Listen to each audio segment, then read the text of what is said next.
your tack and equipment is make sure stuff is adjusted. Everywhere I go, I see people rope on their horse, and by the end of the day, they got a big gall spot on their horse because they didn't have their cinches the same on both sides. And what I mean the same on both sides, if you look on your saddle, if your cinch right here is okay, that's about 10 inches. If it's 10 inches on this side, it needs to be 10 inches on the other side too. It needs to be the same on both sides. Okay? Now make sure your cinches are nice and clean. Make sure your saddles fit your horse's back.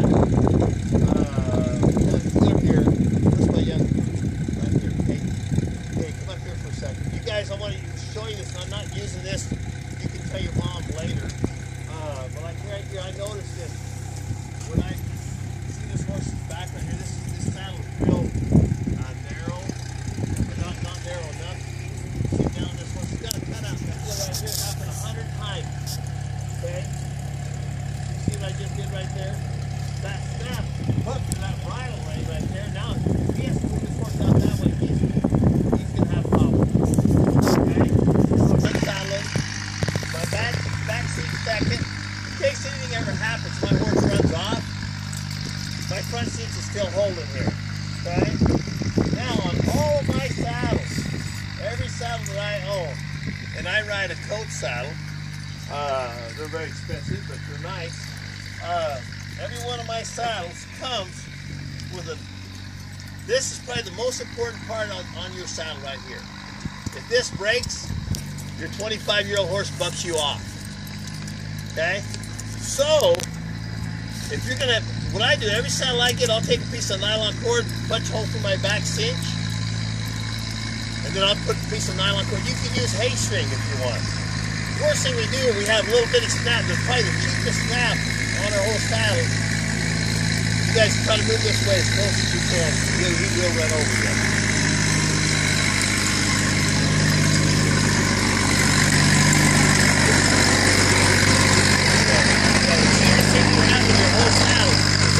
You have a piece of leather here hooked to a snap or a really cheap buckle right here. Make sure if that's what you got, take your hole punch a hole through your back cinch, and run your piece of string cord in there just for safety. And it needs to be about 3 to 4 inches apart, and that's about it. Any farther than that, and you're gonna get yourself in trouble. Okay? Okay, so when I saddle my horse, and then every one of my saddles have got 2 pieces of rubber on it. And what I do,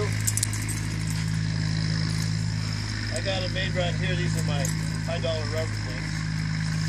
Okay, I'll just take a piece of rubber like that, and I'll cut it. Okay, I'm gonna put one on your saddle for you. How's that? Okay, so I put 2 of them on each saddle. Maybe.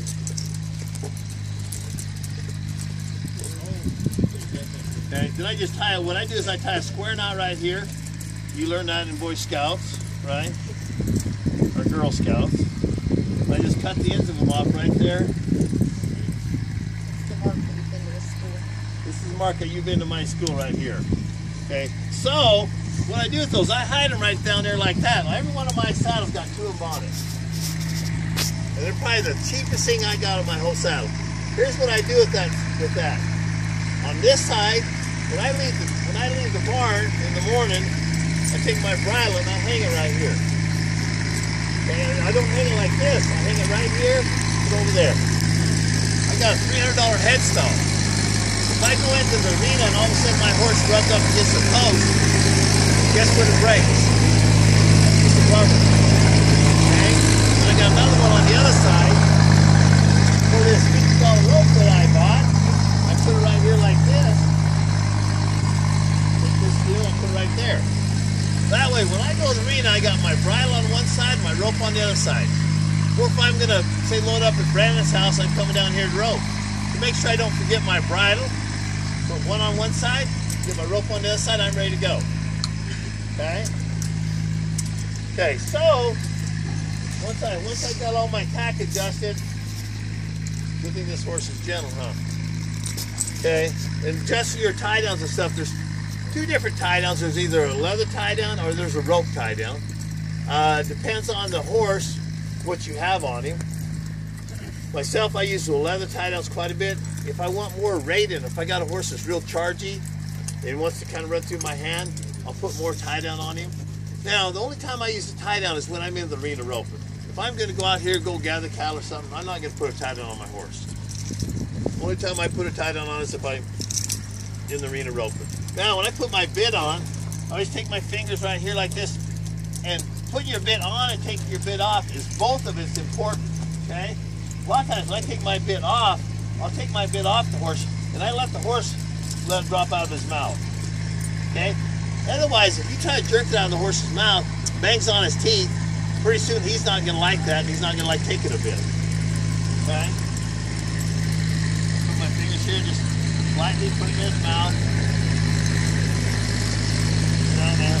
All my head stalls have to go back on them. That goes back to personal preference. Okay?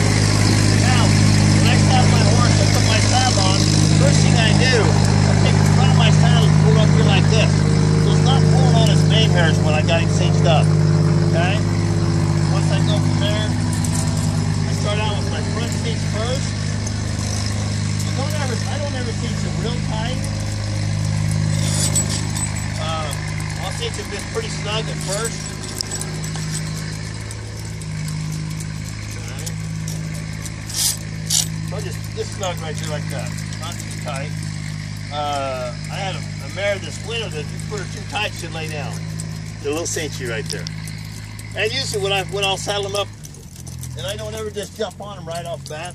Back cinch second, just nice and just loose. Do my breast collar last. I like a breast collar. I like the 3-piece breast collars for best. That goes back to personal preference. I like something that goes down here between your legs. And always make sure you're roping all day or all week on a horse. Make sure everything adjusts right on your horse. Okay. I ride bell boots and split boots on pretty much everything I ride, and that's kind of like buying insurance on your truck. You know, that way if this horse overreaches and hits himself and he's lame out for 2 weeks, I'm out of business for 2 weeks. You know, you go to the opens and a lot of people, you'll see yesterday some guys were here roping with us and they had their split boots on the side of their saddle. Now then they go to the roping, they'll put the split boots on. Well, you're just as good a chance of crippling your horse here in the practice field as you are at the roping. Okay? So if you're going to ride him on your horse, you know, that's personal preference too. I mean, I do it because I make a living on my horses, so I can't take a chance of getting crippled. You know, so I like the rubber bell boots. The no-turn bell boots are fine. I think bell boots are really important because you get into deeper ground or all of a sudden the steer cuts in front of you and your horse is trying to get out of the way. A lot of times if he hits himself and hits that cornet band, he'll go lame. I had it happen to me years ago at the finals. Had a really nice buckskin horse. Was out just loping around during the day, and I just laid him out there playing. He was feeling pretty good. I was lunging him, no boots on him. He overreached. He was crippled for 3 days. Couldn't ride him at the national finals. So here I am. It's like, shit. And it's just usually if it's predictable, it's preventable. Okay. A couple things I say that I think is really important. You know, those of you headers that weren't here at my deal, I say practice makes perfect if you practice perfect. So if you're practicing here today roping, you want to practice exactly the same way that you'd be roping at the rope. You know, a lot of times I'll practice for my horse, make sure my horse is in position. You know, I think position is really important whether you're heading or heeling. Brad and I are going to give a demonstration here. He's going to put the rope on the chute. He's going to go down there about 3/4 of the way, valley, set the steer up, turn him off. I'm going to come in, make sure I get my corner right, work my corner, hold my lane until the steer turns, come in, take 2 or 3 swings over the top of the steer, rope him. We're going to make a couple runs like that. And just like I said at the beginning, usually if you go to rope and if you got beat, it's not that Bob beat me, it's because I beat myself. You think about all the ropings you go to or the junior rodeos you go to, the kids didn't beat you there, it's because you made mistakes. If you don't make your best run, you're probably going to win something. Okay? Most of the time is we try to get ahead of ourselves. We're trying to do more than we have to do. You know, everybody wants to go make that 4-second run. You know, and it's usually those 6 and 7 second runs that win you most of the money. Okay? So on your tie downs, now depends on the horse. This horse here is pretty chargy. Well, I have his head tied down pretty good. And a way to tell, usually if I put a tie down on a horse for the first time, I'll usually put it up here. So when I have his head straight, I can just take it and touch this to his left right there. That's a good way to just kind of tell you're adjusting how you should adjust your tie down. Myself, I like these tie down straps here. They're nylon with the plastic coating on them. They're easy to adjust and they're really tough. They're not going to break. Myself, I like hooking my tie down directly to this, to your ring right here. That way you don't have the snaps getting in trouble. This is one of the reps I've seen happen a lot. And most of the stuff I'm telling you is not that I just see happen. I've had it happen to me. In 1992, I get $20,000 for a really nice buckskin horse one day, and I was at Yakima at the rodeo and just done roping, and my mom was there with me. My mom actually helped me buy the horse, and we're sitting there talking, and I'm letting him eat some grass on the ground. And the first thing he does is put his foot right through this. First thing happens, he falls right straight over backwards. And there's a disc right over there. He lands about this far from the disc. Ever since then, you'll never see none of my tie downs ever hooked here.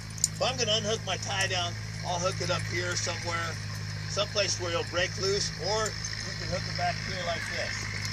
You know, if you're worried about not having your tie down on your horse.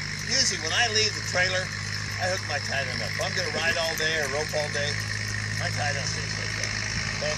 I don't put my tie down through anything. You'll see some people put it through the here. Myself, I like to put it directly down here. Knock on wood. I've never had my horse get his leg over it. Usually if the horse gets his leg over it, it's because your tie downs are too loose. You know, or if you have a piece of leather, something here hanging down, that's fine. You can hook it through, or a piece of nice yellow bellows string, like Kyle's got over here on his. Done.